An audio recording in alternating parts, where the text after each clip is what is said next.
Good morning. We are broadcasting from freezing cold Denver. I think it was like 14 degrees last time I checked. So hopefully, if you're watching, you are in a warmer place and we're very jealous of you. Andy and I are excited to invite Sal Coca, who is here, the founder, CEO, and lead designer of Hypo Footwear and Apparel. Sal, thanks for being with us. Thanks for having me. Awesome. So we like to have a little fun on this podcast, but obviously we got to talk business too. So tell us a little bit more about Hypo Footwear and Apparel and how this all got started, how it's going. Fill us in. Well, so Hypo, uh, just kind of a dream of mine. I guess I've had since um, I was like probably in junior high, but I didn't know it. So I was always like a sneakerhead, kind of my whole life, but not in the sense of buying every sneaker. I just was that kid that was like 10 years old. I would be in Foot Locker looking at every shoe for a couple hours. I played a lot of basketball. Was into basketball a lot, so I was just in there looking at every sort of kind of Jordan and stuff like that. But I'd be that kid looking at every shoe, saying like, the Nike sign should be over here, the strap should be right here. The soles should be this, that, all that stuff. So, um, no, it just kind of came to fruition out of me being kind of jaded and stressed out of just a normal 9 to 5. Went to college. I had a basketball scholarship. Ended up finishing up at the University of Wyoming. Got a degree. Was working in for 10 years. Had a house. Golfed on the weekends. All that stuff. But I was miserable. Mm. I just I had a job as a kind of a recreation coordinator. Easy job, like you said, um, making decent money. But I was just miserable. I always wanted to do something that was kind of creative and do my own thing. So I just basically, um, I was kind of, just stressed out. Like, is this all there is to do in life? Is work, go home, work, go home, work, go home. Mm-hmm. So I sold my house. I cashed in my retirement. Just basically liquidated everything I had and just started going at it. And took about a year and a half to 2 years from when I did that to get it off the ground. And in 2017, Hypo was launched. We're in the athleisure kind of demographic. But I just wanted to create a new brand that is going to be innovative. And we want to bring manufacturing to the U.S. Mm-hmm. And like you said, it's awesome the creativity part is the best part of it, when you can just sit on Illustrator or sketch stuff out and then a couple weeks later or whatever, you put it on the website for sale and stuff like that. But it's just shoes is a different animal though. Shoes is so we're a shoe company first. We want to say that first because there's thousands of apparel companies. I mean, like thousands, and nothing against apparel. Obviously, it's just we sell apparel, but I mean, you can start a t-shirt company for like $500. You just need a logo, a screen press, a heat press, and basically you can start printing on your own t-shirts and stuff like that. But shoes are a different animal. They're very complex. It's about $50,000 just to get a new design kind of prototype made with the molds and all that stuff. Oh, And that's not wow. even I didn't even know that. counting mass production or anything like that. So, and then there's minimums. You can't just order 50 pairs of shoes from the manufacturers. You have to order anywhere from 500 to 2,000 pairs. So it's another animal. It's just very expensive, but I love it. It's like I said, we're starting to turn that corner a little bit. So um, it's going. I mean, it's going pretty good. So we're just trying to working out a new technology up at the University of Wyoming, and hopefully we can put that out next year. Exciting. Well, I have so many questions from this little background you just gave us. So I think for starters, for many people who maybe are thinking of going all in on a business or totally making a career change, I know the pandemic has pushed a lot of people in that direction of questioning, like, what am I doing with my life? What were the main questions you were asking yourself as you were making that big shift? And I'm sure it wasn't just as easy as I sold my house and that Oh, was it. oh no! The honest answer is I should have asked myself more questions. I was just so stressed because I was Hmm. miserable of just doing the 8 to 5. Like I couldn't sleep, and I was like, is this all there is to do in life? Is work and go home, work and go home. Yeah. So I probably should have slowed down a little bit. Impatience is one of my, I guess, bad qualities. But it was just more of like, uh, probably like just if I would have maybe slowed down a little bit, I might have not wasted as much money on some things. But you waste money on you learn some stuff where you waste 5,000 here, a couple thousand here, on stuff that you probably might not have needed. And so that's kind of maybe if I would have slowed down a little bit, maybe that would have saved some money. But a lot of it is it's you have to just do it. You have to go get it, and that's our motto is go get it. Like you can't if you always wait, you're never gonna do it. That I don't. There's nothing really to wait for. There's never going to be a right time. Um, it doesn't mean you quit your job that day, but it means you start formulating a plan. Okay, if I want to be into it by this month or whatever, but it's just more of like you have to try it. Like you just start, and you just start, and you guys know you guys are entrepreneurs and stuff like that. It's crazy because nobody's going to help you. Nobody cares. You're not titled to anybody's time or anything like that. And once you start realizing that you're in it kind of by yourself is when you're going to start making progress because nobody's going to help. Like nobody cares, but nobody should. Nobody has that what's inside you, meaning like it's your business. So you're going to like stay up all night or you're going to do whatever on a Friday night when maybe your buddies are having a drink or whatever, or your girl's out, you're going to be like, I got to do this, So like you said, nobody's going to help you. It's just kind of up to you to do it.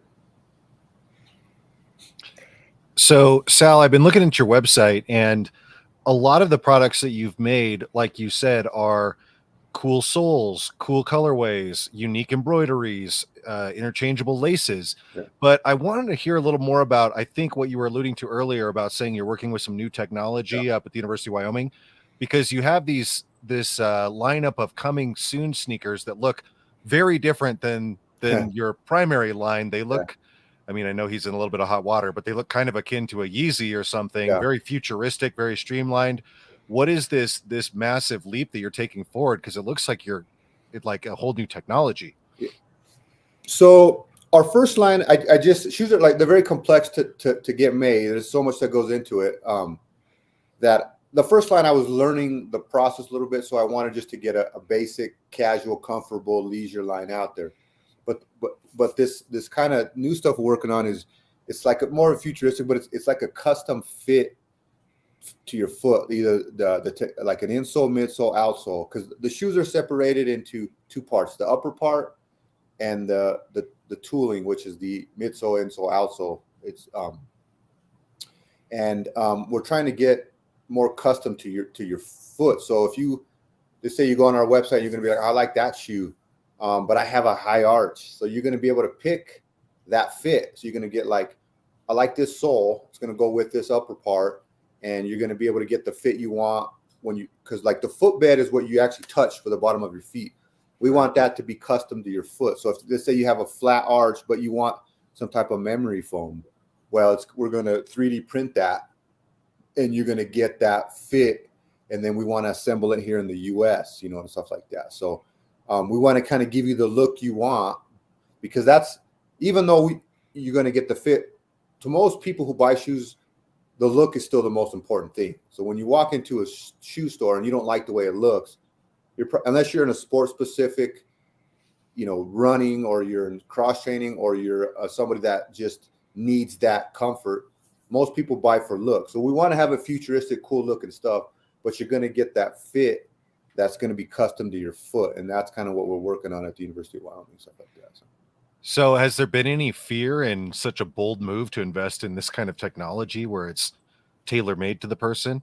Well, no, because a little bit, of course, but it's kind of our niche into the mainstream. But there's a company in Canada that did it, but they're in a different demographic than us. They just have very basic kind of casual shoes. So we actually were thinking about this a while ago, and we noticed that they were doing it as well. So we're kind of glad that they did it, because we've talked to some people and some major shoe companies that said that we're pivoting like a certain different way, and they're like, you're on the right track of what we're doing. So the technology is there, but we want to take their technology a little step further, and not just they just do the insole. We want to do the complete whole outsole, where you're going to get not just the feel, but you're going to get the look and the size and the customization as far as texture. So let's say you want a flat foot, but you want a grooved insole.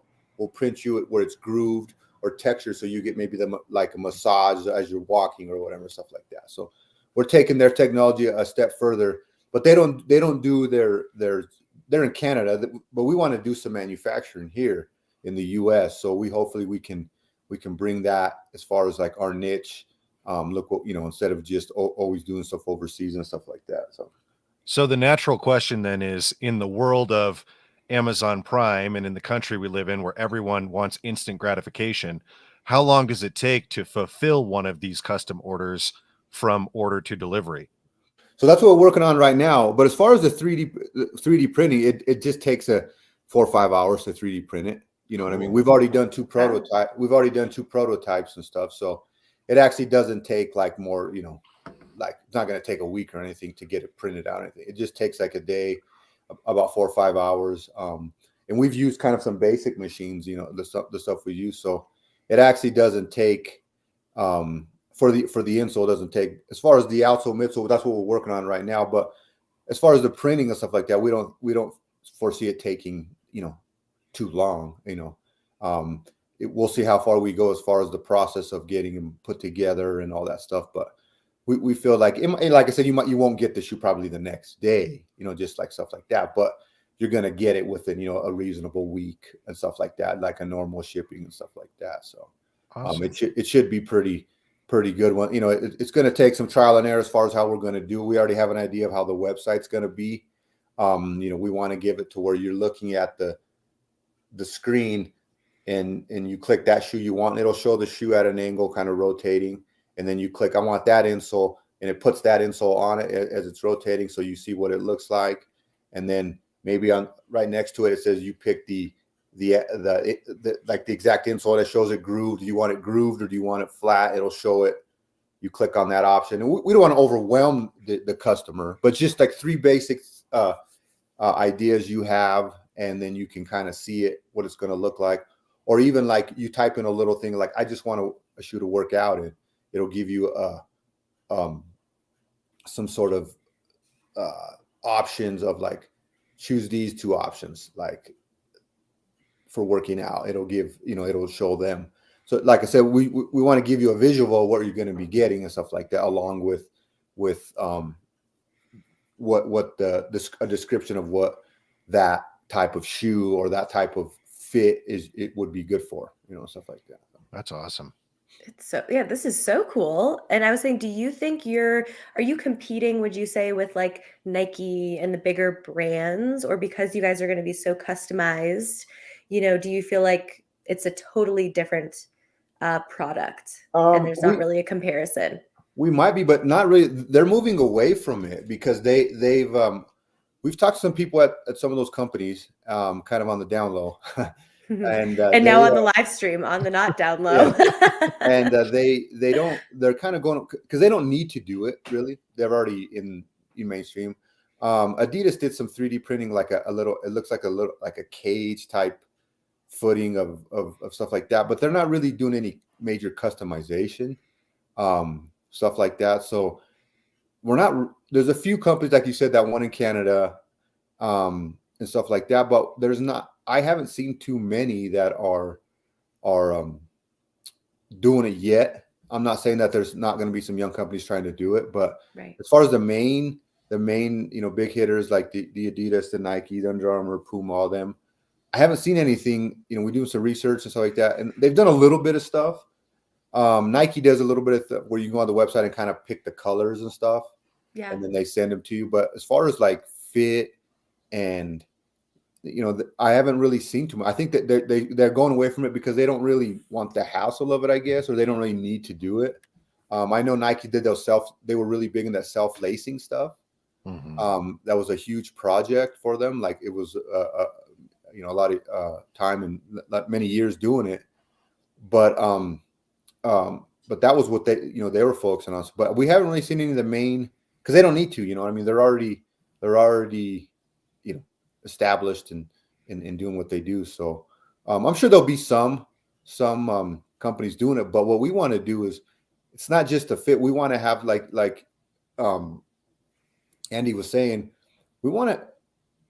You still have to have some really, really cool, innovative looking shoes. It's not just about that. And like you said, some of the companies we've seen doing the customization, they're very plain. There's no logo on their shoe. There's nothing on their shoe. It's just like a plain, casual walking shoes type stuff. So we want to have, you got to have an innovative design. And one of the things that we want to have that Nike has over everybody, and it has nothing to do with maybe the shoe, even, is their logo. We wanted to have an identifiable logo. And if you look on our website, it's called the H. Our logo is the H. And it's like a flowy H that goes on, it looks really cool on the side of a shoe. And we want to have that something identifiable where you have a brand, not just a shoe company. We want to be a brand to where you see like the McDonald's M, and you see, and you're like, it's I don't know if you guys seen the movie Founder. Abby, you got to watch it. No, Great movie. I haven't. Okay, write it down. It's on Netflix. It's a great movie. It's about the kind of how McDonald's became McDonald's, and the two McDonald's brothers didn't really realize they had what they had, and this other guy kind of took them from just one store to, and he's like, you guys don't realize what you have. You have a brand that, and I think McDonald's owns the most real estate in the U.S. They buy property up around what their McDonald's, so people know that they're a brand, and it just increases their revenue and stuff like that. So we want to have a brand where you see the H and you say, oh, that's Hypo, stuff like that. So when you see that logo, if they say we have a store, other stores are going to be around you because they know your brand. So it's about creating a brand, not just a sneaker company, even though we are a sneaker company right now, but we want to create that to where you see the H and be like, and you kind of instantly know what it is and stuff like that. So how did you come up with the name?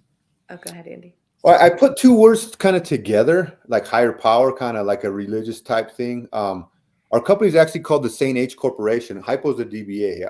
Saint H was the Catholic saint of shoemakers and entrepreneurs back in the 12th century.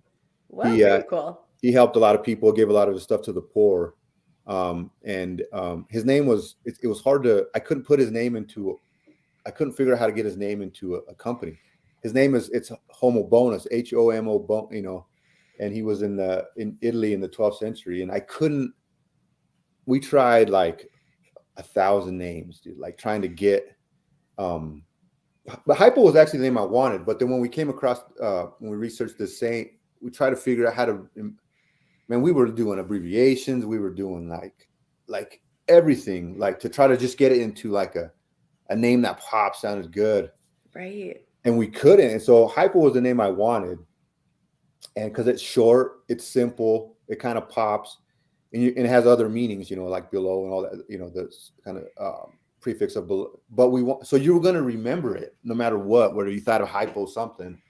And so we wanted a name where you're going to remember, and that very simple.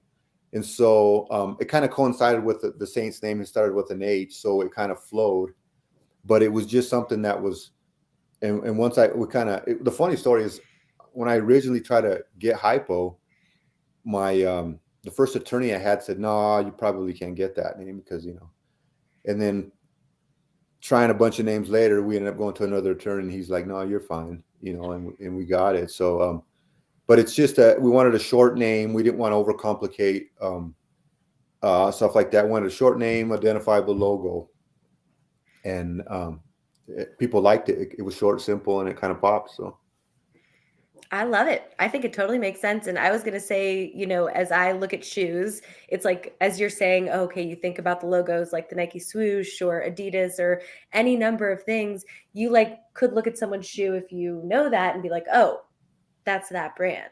Yeah. So how are you beginning to have people be like, oh, that's Hypo? Like, Yeah. how do you start that process? And this is the one thing that I underestimated more than anything is marketing. And I Yeah. was so focused on my product and getting it here and figuring out how to just the website and all that stuff that in some aspects, marketing might be even more important than the product itself, than the quality of the product, even though we do have a quality product.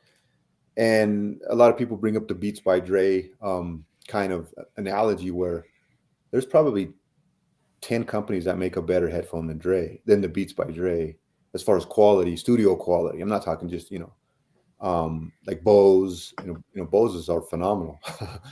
But Dre had Dr. Dre behind him.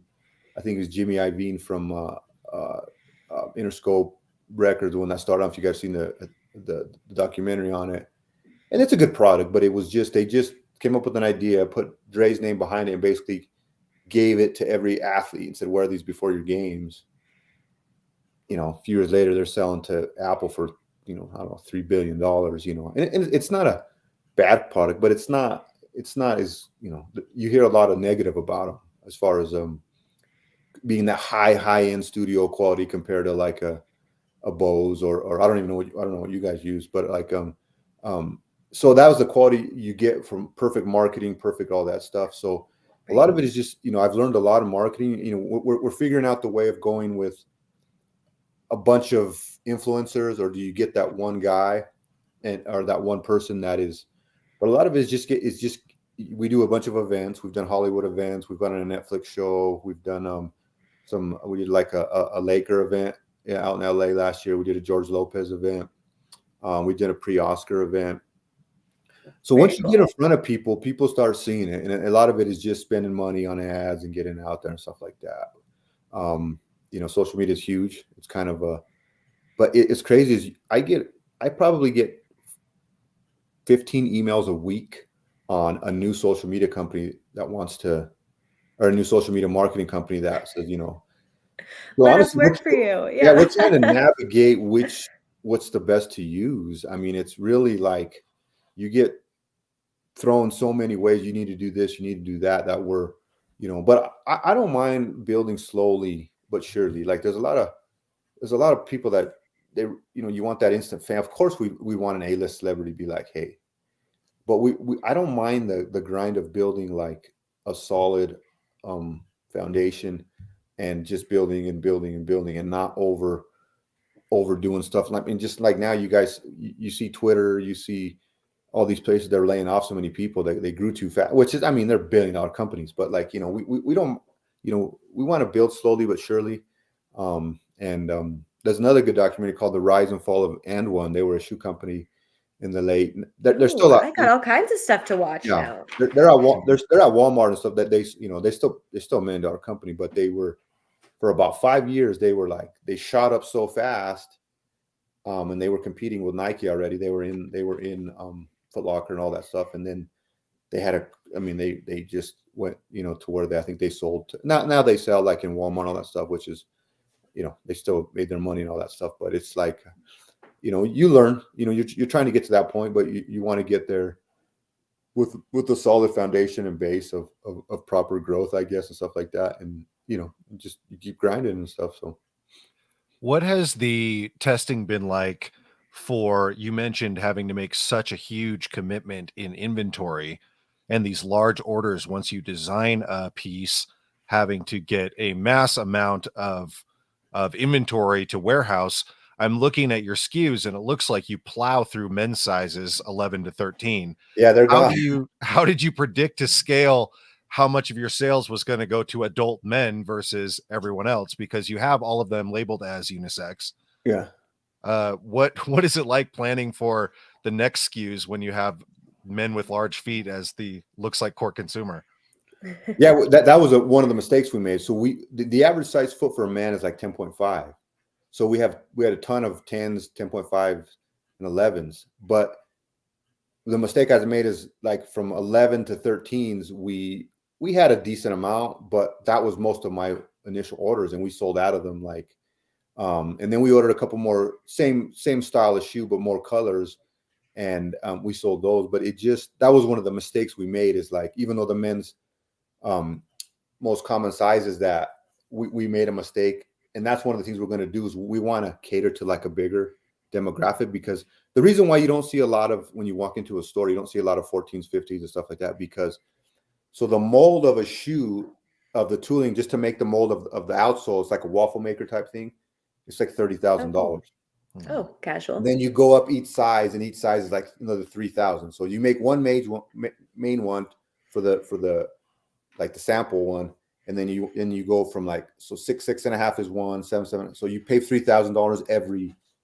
So that's why you see people don't go past like 13, 14, because they're like, well, it's another $6,000-7,000 in cost or whatever. And it's and that was one of the mistakes I made.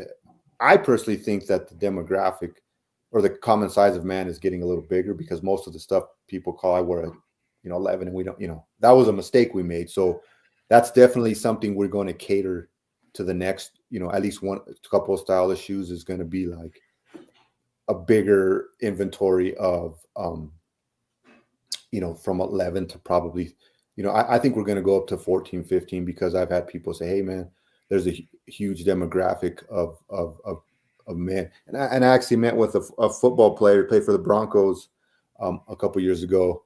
And he said the same thing. He's like, you just, when you walk into a store, they're going to be out of a 13 or a 14 if they don't have it. It's because it's not a popular size. So it's something that we want to cater to. And it was something that kind of, we learned the hard way by running out of that inventory and stuff like that. So, well, it seems like it must be so hard, because in the footwear space, so much of streetwear is propelled by basketball and basketball culture, and those are big guys. Yep. And so when you have the footwear, those dudes that wear 17s because they're 7 feet tall, it's very difficult. So that leads into my next question. With the customizable performance ones that you've got coming out next year, is the entire shoe 3D printed? Like, is it easier to do one at a time in those bigger sizes, or do you have the same outsole issue? No, the upper part won't be. That's still, the technology hasn't got there where it's the materials, because like, so if you were to get a shoe and cut it open, you would just see like, oh my God, there's layers and layers, and it's made of a lot of different things. So even the upper parts are like, there's stitching, there's overlay, there's the insole material. So like, I don't know if we'll ever get to the point where you can 3D print the upper part, because it's so, that's where, it's the softer part. There's so many things that go on. We might be able to one day, but like, it's just so complex. But no, like it's just to that point of where you're like, we're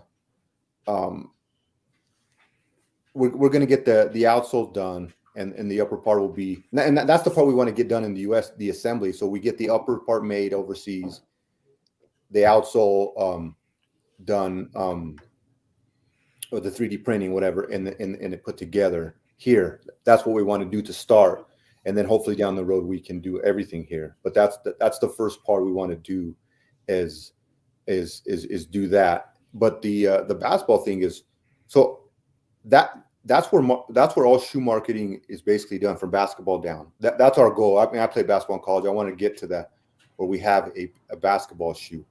We probably won't do that until we have an NBA player already on board to wear it, so it's already kind of hit the ground running. But basketball is and we're going to obviously have to make larger sizes, because basketball guys, they're wearing 14s to 15s. I mean, Shaq wore 20 or 22 or something like that. But like, yeah, so like, yeah, basketball is what we want to.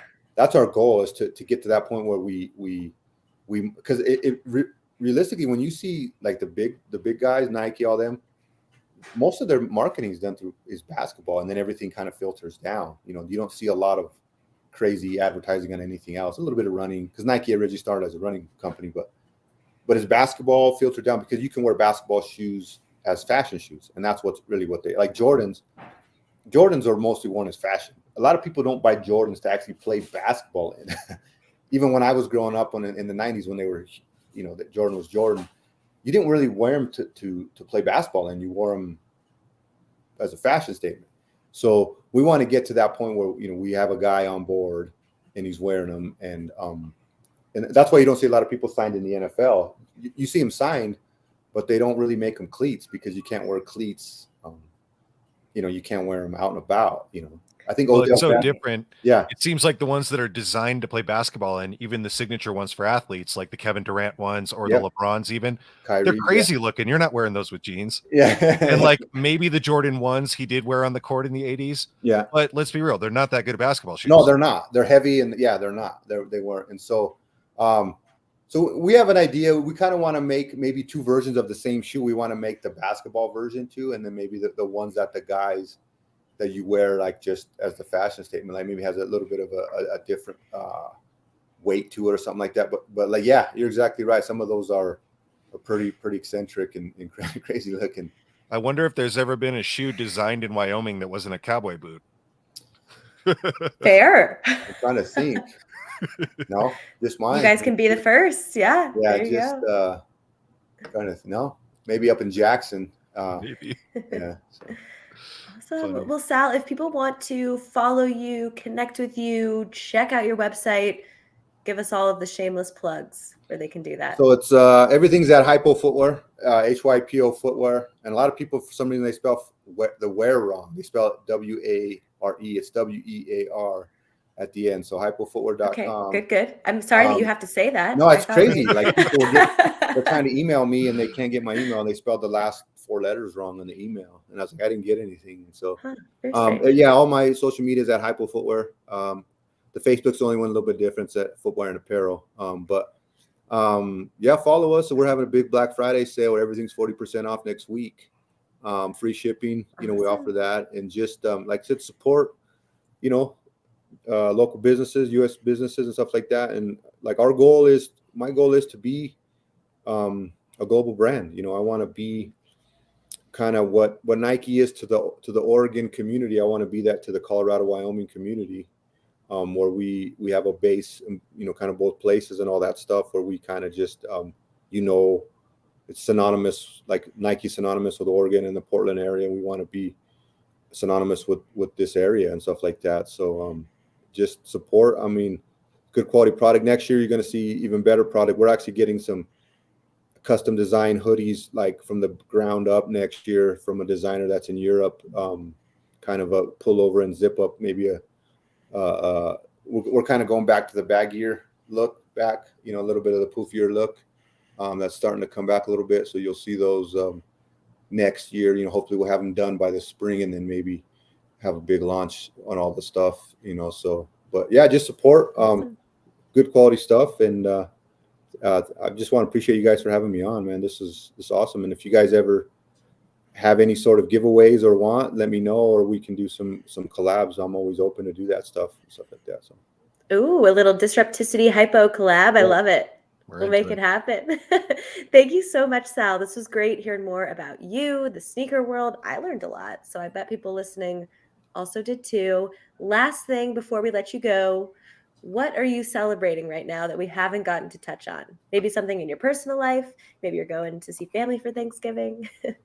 I don't know. Nothing specifically, just the fact that we're still in business and we're starting to turn the corner and stuff like that. And the project on the new technology started. So it's a lot of stress, but a lot of hope, because, we're in that you're in that, growth phase where we're kind of deciding which way to grow, whether you put into a new tech, new product, or you just really, really hit marketing really hard. So it's stuff that I'm learning, you know what I mean? Mm-hmm. And it's exciting, stressful, fun, everything at the same time. So just celebrating, that you have my health, everything, that you can have the capacity to do this stuff. You know what I mean? So yeah, every day something good. So, Love it. Well, thank you again. And people, if you're watching this now, later, reach out to Sal and check out his website. I know I have a couple of things in my cart that I'm like, ooh, I kind of want to order these. So I'm sure you'll see that order come through soon. Thank you. Thank you very much, guys. Yeah, but thank you, Sal.